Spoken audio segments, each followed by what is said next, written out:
everyone, welcome to sock season week 9, November 26th through December 2nd, 2023. I'm Carol, host of a Stitch in Time podcast, and I can be found on Ravelry as Knits and Pearls. First up, I'm going to share the last 5 patterns from Indie Socks by Chrissy Gardiner. And then I'm going to kick off December by showing you 2 pairs of Christmas and winter themed socks that I knit last year. First up is Gelato, which I knit in April of 2013 from some String Theory Caper sock in the Sandy River colorway. This is a pattern that is knit from the toe up, features a beautiful diamond lace pattern, a short row heel, and a rolled cuff. But you will notice that I substituted ribbing for that rolled cuff. The yarn that I chose is reminiscent of the yarn that was used for the original sample, and I really like the way the soft shades show off this delicate lace pattern.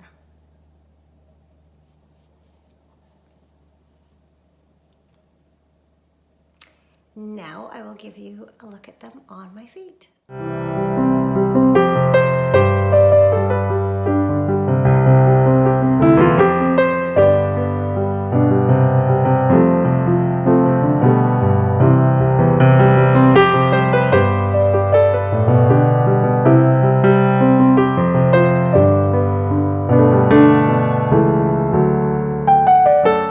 Spyglass Lane is the first pattern that appears in the book, and as you can see, it's another intricate design with different stitch patterns used on the front and the back of the socks. I knit these in May of 2013 from some Cascade Heritage sock in color 5653, which is Blue Horizon. This is a top-down design. I'll show it to you like this, and then I'll flip them on my sock blockers so you can see the different patterns. So lots of cables, lots of lace, not a simple mindless knit by any stretch. So there's the pattern as it appears on the front, and then this lacy pattern on the back. So now that you've seen them like this, I'll give you another view of them in a model shot.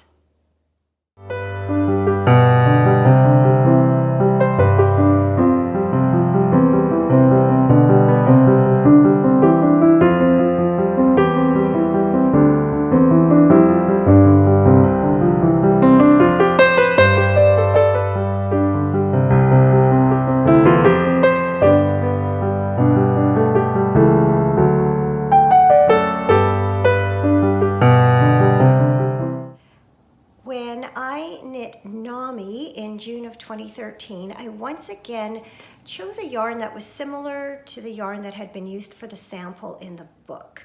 This is Handmade in Cosba in the November Sky colorway.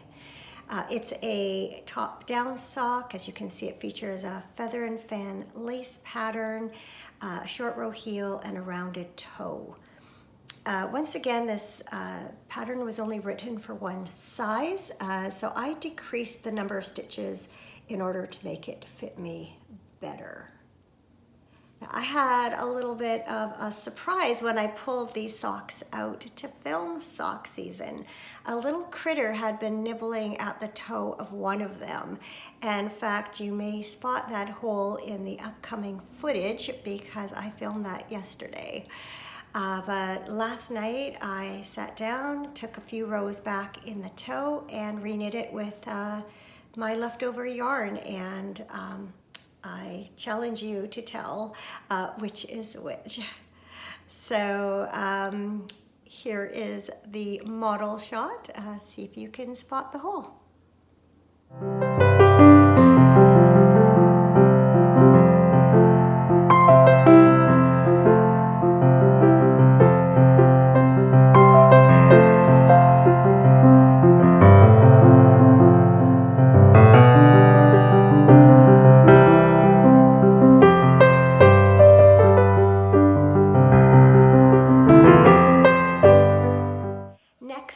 is Pachinko, which I knit in July of 2013. This is a top-down pattern, and I knitted in Sweet Georgia Yarns Tough Love Sock in the Violet Hill colorway. This yarn had tried to be other things and always ended up pooling in what I considered an unattractive way, but Pachinko turned out to be the perfect match. Has a beautiful swirly lace pattern that runs down the entire sock. You can see a ribbed cuff, a traditional heel flap and gusset, and rounded toe. Lovely. So let me show these to you on my feet.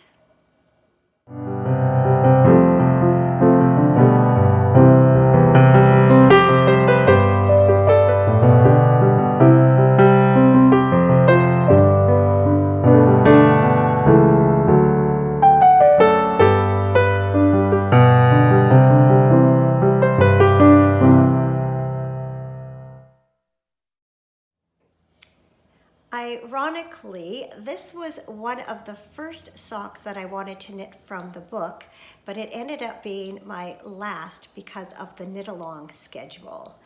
This is Les Rideaux, which means draperies in English, and all along I pictured this sock in red, reminiscent of red velvet curtains that you see in the theater.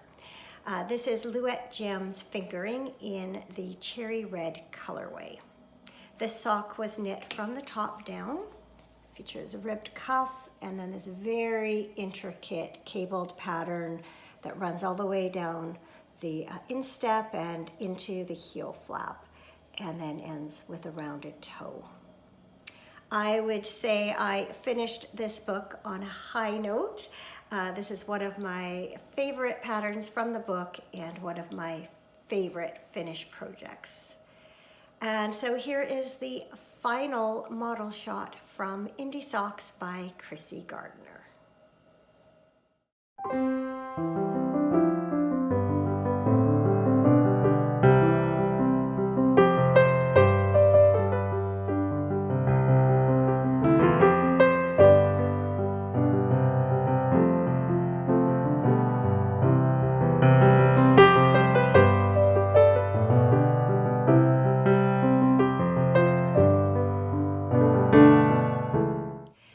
Initially, I wasn't really into the idea of knitting socks for the holidays, but then I happened to knit a couple of pairs of socks that inadvertently had a Christmassy feel, and I started to wear them around the holidays. And then the idea kind of grew on me, and I started intentionally knitting more Christmassy socks. And before you knew it, I had a whole collection. And so it has become my tradition to wear Christmassy and winter-themed socks throughout December. This year, I'm going to have a couple of new pairs to wear. I knit them last December. The first I didn't finish until January. I'm calling these my Victorian Christmas stripy socks.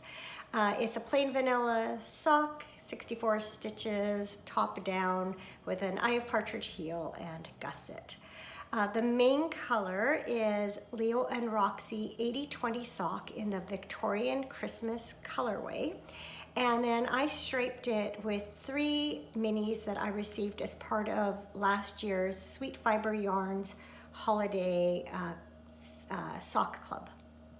So I knit the cuff in, I think this is moss, and then I striped 6 rounds of the Victorian Christmas with 4 rounds of the contrasting color. So this is raspberry and this is marshland. And then as you can see, I used raspberry for the heel and then marshland for the toe. So I am definitely looking forward to wearing these on December 1st this year. I always try to do my best to do a jogless join. It's never completely jogless, but close enough to suit me. So yeah, looking forward to wearing these, and now I'll let you take a look at them on my feet.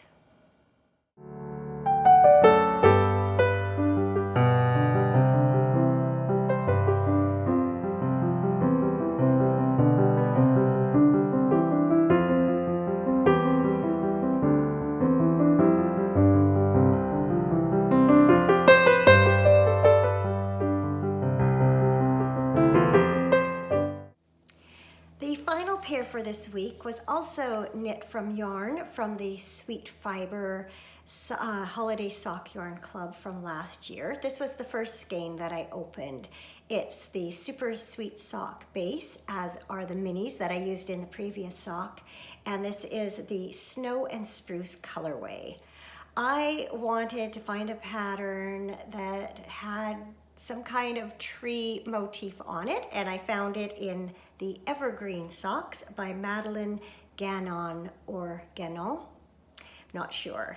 So I knit these last December. I did do a German short row heel, taking yarn from the other end of the ball because I didn't want to interrupt the micro striping. I believe the original pattern had a traditional heel flap and gusset.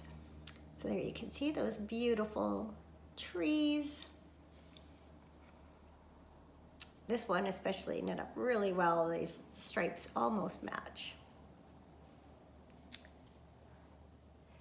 So there you have it, the 7th and final sock for this week. And here's one last look at me modeling socks today.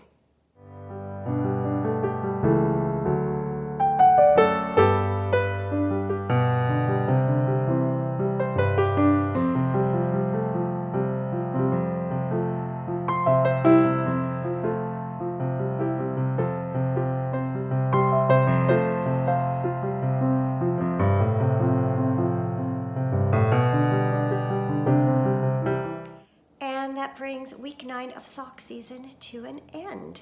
But the holiday season is just beginning, and throughout December I will be sharing all of my Christmas and winter themed socks. So if that appeals to you, be sure to check back next week for the next episode of sock season. In the meantime, if you're looking for more knitting content, check out my regular podcast, A Stitch in Time.